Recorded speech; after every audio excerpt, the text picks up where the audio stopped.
तो hello everyone दोस्तों, कैसे हैं आप लोग। सो फ्रेंड्स, आज हमारा 1000 वीडियोस की सीरीज का 285 नंबर का वीडियो। एंड फ्रेंड्स, हमारी जो सीरीज चल रही है पार्शियल डिफरेंशिएशन की, देखिए उसमें आज का हमारा क्वेश्चन है वो क्या बोलता है। पहली बात तो ये कि वो बहुत ही इंपॉर्टेंट क्वेश्चन है पार्शियल डिफरेंशिएशन का, ठीक है। सो देखिए हमारा क्वेश्चन है, if x to the power x, y to the power y and z to the power z is equals to constant k, तो हमें यहाँ पे शो करना है, हमें प्रूव करना है कि जब x is equals to y is equals to z जब हो जाएगा मेरे पास ये कंडीशन, तब यहाँ पे डेल स्क्वायर z अपॉन में del x del y is equals to minus of x log e x की होल इनवर्स,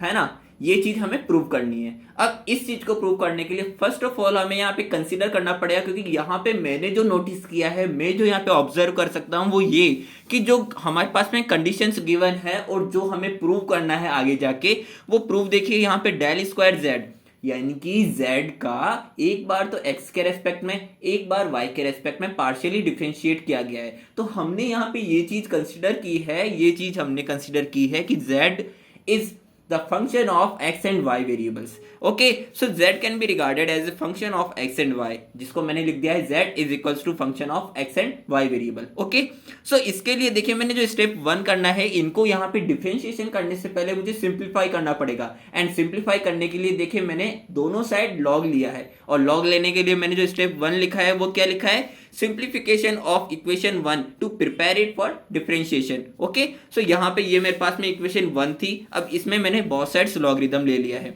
अब आपको पता है कि जब भी हमारे पास में दो या दो से अधिक फंक्शंस मल्टीप्लिकेशन में होते हैं और हम लॉगरिथम लेते हैं उनका, तो यहाँ पे मुझे यूज में लेनी रहती है प्रोडक्ट रूल की जो प्रॉपर्टी है हमारे लॉगरिथमिक फंक्शंस की, वो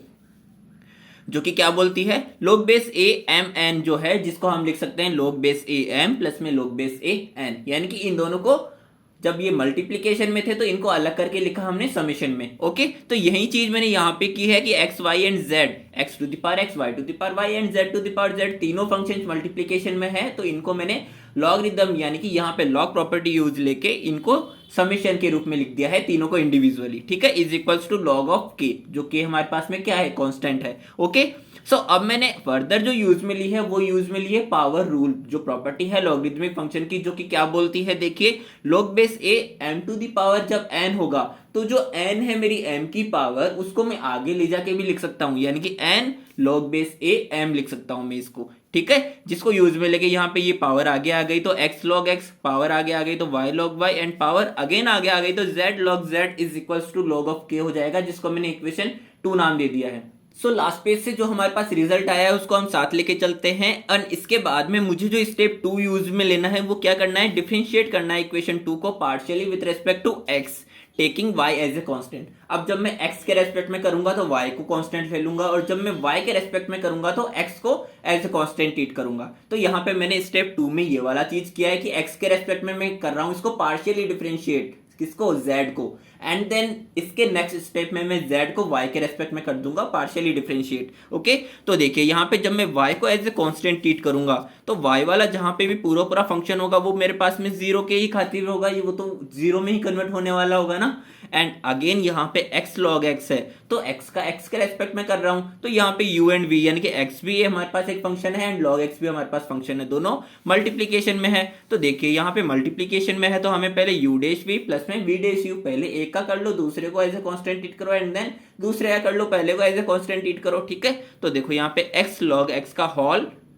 डिफरेंशिएशन, तो यहाँ पे जब मैं x का करूंगा तो x का 1 हो जाएगा, तो log x रिमेनिंग रहेगा, ठीक है। तो देखो यहाँ पे x का जब मैंने किया तो 1 एंड log x रिमेनिंग। अब जब मैं log का करूंगा तो log का हमारे पास में 1 अपॉन में x हो जाएगा, जो भी हमारा फंक्शन है वो डिनोमिनेटर में चला जाता है, एंड जब मैं log के अंदर एंटर करूंगा तो हमारे पास में क्या है, x है, x का x के रेस्पेक्ट में 1 हो जाता है, ठीक है। सो यहाँ पे मैंने 1 लिखना जरूरी नहीं समझा है, एंड x जिसको मैंने एज ए कांस्टेंट यहाँ पे ट्रिक किया है, ठीक है,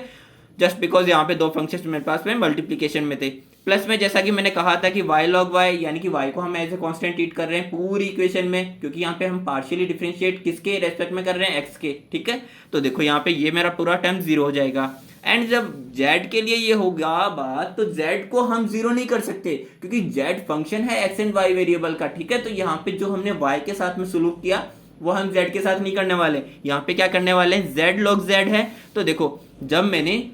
log z का किया, z को एज ए कांस्टेंट ट्रीट करके, तो z यहाँ पे रह गया, एंड log z का किया, यानी कि log का किया तो 1/z हो गया। अब जब मैं log के अंदर एंटर किया तो z का क्या हो जाएगा, partial differentiation with respect to x, del z upon में del x as it is. जब मैं log z को साइड में रख के z पे कॉन्सेंट्रेट करूंगा तो log z, एंड z का डायरेक्टली क्या हो जाएगा, डेल z अपॉन में डेल x, ठीक है, इज इक्वल्स टू 0 हो जाएगा, क्योंकि k मेरे पास एज ए कांस्टेंट है। तो log का जब मैं करूंगा तो 1 अपॉन में k भले ही आ जाए, पर जब मैं k का करने जाऊंगा तो वो 0 हो जाएगा, तो 0 से पूरा मल्टीप्लीकेशन होके 0 हो जाएगा, ठीक है। तो ये मेरे पास में इक्वली 0 हो जाएगा हमारे पास। अब देखो इसको जब मैं सिंप्लीफाई करूंगा तो यहां से मेरे पास में log x प्लस में 1 आएगा, ये x से x कैंसिल आउट हो जाएगा, एंड अगेन ये अगेन कैंसिल आउट हो गया, एंड डेल z अपॉन में डेल x यहां से कॉमन बाहर ले लूंगा, तो यहां पे भी 1 प्लस log z रिमेनिंग रहेगा, डेल z अपॉन में del x is equals to 0। अब देखो इस पूरी इक्वेशन को जब मैं डेल z अपॉन में डेल x के इक्वेट करूंगा तो मेरे पास में आ जाएगा माइनस ऑफ 1 प्लस में log x divided by 1 plus log z, जिसको मैंने इक्वेशन 3 नाम दे दिया है, ठीक है। अब देखो नेक्स्ट स्टेप में, स्टेप 3 में जैसा कि मैंने कहा था कि एक बार हमने x के रेस्पेक्ट में किया, इसको पार्शियली डिफरेंशिएट y को एज ए कांस्टेंट ट्रीट करके, एंड देन अब हमें क्या करना है, y के रेस्पेक्ट में डिफरेंशिएट करना है partially and taking x as a constant. तो जब मैं x को एज ए कांस्टेंट ट्रीट करूंगा तो x log x पूरा क्या हो जाएगा, 0 हो जाएगा, एंड देन यहाँ पे x log x ये 0 हो गया। अब y log y का अगेन जो हमने x log x के साथ किया था पिछले वाले स्टेप में, वो हमें y log y के साथ करना है, यानी कि यहाँ पे y का y के रेस्पेक्ट में करना है। तो यहाँ पे देखो जब मैं log को करूंगा तो 1 अपॉन में y हो जाएगा, एंड y का y के रेस्पेक्ट में 1 हो जाएगा। अगेन यहाँ पे जब मैं log y को इधर रहने दूंगा एंड y का y के रेस्पेक्ट में 1 हो जाएगा, ठीक है। तो यहाँ से 1 ये तो हो जाएगा 1 प्लस log y आएगा यहाँ पे, एंड जब मैं z log z का करूंगा तो z जो को जब मैं रखूंगा साइड में, तो log का क्या हो जाएगा 1 अपॉन में z, एंड z का अगेन डेल z अपॉन में डेल y हो जाएगा। अब देखो जब मैं log z को साइड में रखूंगा तो z का क्या हो जाएगा, अगेन डेल z अपॉन में डेल y। सो यहां से देखिएगा अगेन, यहां से जब मैं डेल z अपॉन में डेल y को बाहर कॉमन निकालूंगा तो यहाँ पे 1 प्लस log z रिमेनिंग रहेगा, यहाँ पे 1 प्लस log y जो आया था, एंड इक्वल्स टू 0 अगेन। तो यहां से मेरे पास में डेल z अपॉन में डेल y के इक्वल जो हम इक्वेट करेंगे इक्वेशन, वो हमारे पास इक्वेशन क्या आएगी, minus of 1 plus log y divided by 1 plus log z, जिसको मैंने इक्वेशन 4 नाम दे दिया है। सो स्टेप 4 में हमें अब क्या कर लेना है, देखिए फाइंड करना है हमें सेकंड ऑर्डर पार्शियल डिफरेंशिएशन इसका, क्योंकि हमें प्रूव क्या करना है, डेल स्क्वायर z अपॉन में डेल x डेल y। तो हमने डेल z अपॉन में डेल x निकाला है एक बार एक स्टेप में, डेल z अपॉन में डेल y निकाला है एक बार एक स्टेप में, ठीक है। वो इस पॉसिबिलिटी को साथ में लेकर चल रहे हैं हम, वहां पे दोनों को इसलिए निकाला क्योंकि आगे जाकर हमें कहीं पर भी इनके सब्स्टिट्यूशन की नीड पड़ सकती है, ठीक है। सो अब हम प्रोसीड करते हैं सेकंड पार्शियल डिफरेंशिएशन पे, ठीक है। सो डेल z अपॉन में डेल y को लेके चल रहे हैं हम डेल z अपॉन में डेल x को भी लेके चल सकते हैं, ऐसी कोई बात नहीं थी, मैंने यहाँ पे इसी को क्यों लिया है, ठीक है। सो देखिए डेल z अपॉन में del y is equals to, ये मेरे पास में लास्ट पेज से आया था। अब ये वाली चीज मैंने ऑलरेडी बता दी कि मैं क्यों कर रहा हूं, एंड अब मुझे इसको अगेन पार्शियली डिफरेंशिएट करना है विद रेस्पेक्ट टू x, क्योंकि यहाँ पे ऑलरेडी y के रेस्पेक्ट में हो रखा है, तो मुझे x की ही नीड है यहाँ पे। तो यहाँ पे डेल स्क्वायर z अपॉन में डेल x डेल y हो जाएगा, एंड यहाँ पे मेरे पास में 1 प्लस log y अपॉन में 1 प्लस log z है माइनस का,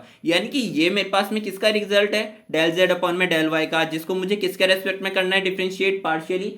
x के रेस्पेक्ट में। तो यहाँ पे यह क्या हो जाएगा, डेल अपॉन में डेल x हो जाएगा, ओके। अब देखो यहाँ से जब मुझे x के रेस्पेक्ट में करना है तो y को तो एज ए कांस्टेंट ट्रीट करूंगा ना मैं, तो यहाँ पे देखो 1 प्लस log y जो माइनस का है उसको मैंने पूरा एज इट इज बाहर निकाल लिया है। तो यहाँ पे जब मैंने बाहर निकाला तो मेरे पास अंदर रह गया 1 अपॉन में 1 प्लस में log z, जिसका मुझे क्या कर देना है, differentiation partially with respect to x, ठीक है। सो यहाँ पे अब मैं यूज में लेना हूँ u अपॉन में v का। हम जब डिफरेंशिएशन करते हैं तो कैसे करते हैं, u डैश v माइनस में v dash u divided by v square. So यहाँ पे भी मैंने वही चीज किया है, पहले u डैश यानी कि पहले 1 का करूंगा तो 1 तो एज ए कांस्टेंट है, तो यहाँ पे 1 का 0 हो जाएगा, माइनस अब देखिए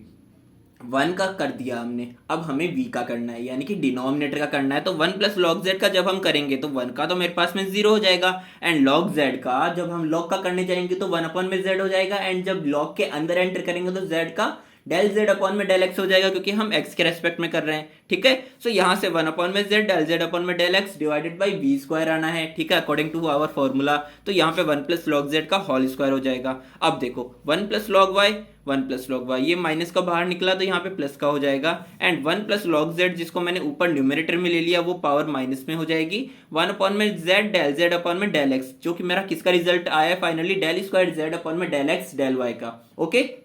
सो अब यहाँ पे क्वेश्चन ने जो कहा था डेल स्क्वायर जेड अपॉन में डेल एक्स डेल वाई आने के बाद में आपको प्रूव करना है जो कंडीशन इसने आगे आरएचएस में गिवन थी, पर वो कंडीशन क्या थी, x is equals to y is equals to z जब होगा तब होगी वो, ठीक है। तो अब हमें वही चीज करनी है। सो लास्ट पेज से हमारे पास जो रिजल्ट आया वो रिजल्ट मैंने लिख दिया है। और देखिए यहाँ पे जो मैंने कहा था कि यहाँ पे सब्सटीट्यूशन की नीड पड़ सकती है, तो यहाँ पे मैंने इक्वेशन 3 से डेल जेड अपॉन में डेल एक्स की हमारे पास में क्या वैल्यू आई थी, 1 प्लस लॉग एक्स अपॉन में 1 प्लस लॉग जेड माइनस का, तो ये चीज मेरे को यहाँ पे रखनी पड़ेगी, ठीक है। तो यहाँ पे जब मैंने ये चीज रखी एंड जब हमने इसको सिंप्लीफिकेशन किया तो देखो यहाँ पे मेरे पास में फाइनली ये इक्वेशन निकल के आई है। अब इस इक्वेशन में मुझे जो कंडीशन क्वेश्चन ने कही थी वो यहाँ पे पुट कर देनी है, यानी कि x को y को और z को इक्वल कर देना है। तो यहाँ पे मैंने x को किया है सभी के इक्वल, ठीक है। तो देखो y x हो गया, z x हो गया, x जो कि x है ही एंड z को भी हमने x कर दिया है। तो यहाँ पे मेरे पास में 1 plus log x 1 plus log x 1 plus log x का whole square 1 plus log x and z x हो गया। तो यहाँ पे देखो अब ये दो पावर्स है, ये दो पावर्स कैंसिल आउट हो गई, मेरे पास में रिमेनिंग क्या रहा, माइनस में 1 अपॉन में x log x 1 plus log x, ठीक है। सो देखो अब इस चीज को मैं किस तरह से लिख सकता हूँ कि यहाँ पे ये जो 1 है इस 1 को मैं कन्वर्ट कर सकता हूँ ना लॉग बेस ई, क्योंकि जब मेरे पास में बेस और जो अंदर ऊपर फंक्शन है मेरे पास में लॉग के अंदर वाला फंक्शन वो दोनों इक्वल होते हैं तो क्या हो जाता है 1 होता है जिसकी वैल्यू, तो ये लॉग बेस ई हो गया प्लस में लॉग बेस ई एक्स हो गया। अब इनको मैंने अगेन यहाँ पे हमारे पास में जो प्रोडक्ट रूल था जिसको हमने यूज करके इनको सेपरेट किया था, तो अब यहाँ पे हम इनको वापस से मल्टीप्लिकेशन में कर देंगे, जो हमने स्टेप 1 में किया था उसका जस्ट उल्टा कर रहे हैं यहाँ पे, ठीक है। तो यहाँ पे मेरे पास में log बेस ई एक्स हो गया, ठीक है। सो ई एक्स जब मेरे पास हो गया तो मेरे पास में ये जो x log ई एक्स है इसको जब मैं ऊपर लेके जाऊंगा तो ये पावर क्या हो जाएगी, -1 हो जाएगी इसकी पावर, और जो कि हमें प्रूव करना था फाइनली। सो हैंस प्रूव हो चुका है जो कंडीशन क्वेश्चन ने हमें करने के लिए कही थी। सो दोस्तों ये था हमारा आज का वीडियो। अगर आपको वीडियो पसंद आई हो, हमारा क्वेश्चन पसंद आया हो, आपके डाउट्स क्लियर हुए हो, तो प्लीज़ से चैनल सब्सक्राइब करें, वीडियो लाइक करना बिल्कुल ना भूलें, क्योंकि आप लोगों के सपोर्ट के बिना तो हम आगे बढ़ ही नहीं सकते ना। तो मिलते हैं हमारे नेक्स्ट वीडियो में, तब तक के लिए अपना ध्यान रखिएगा।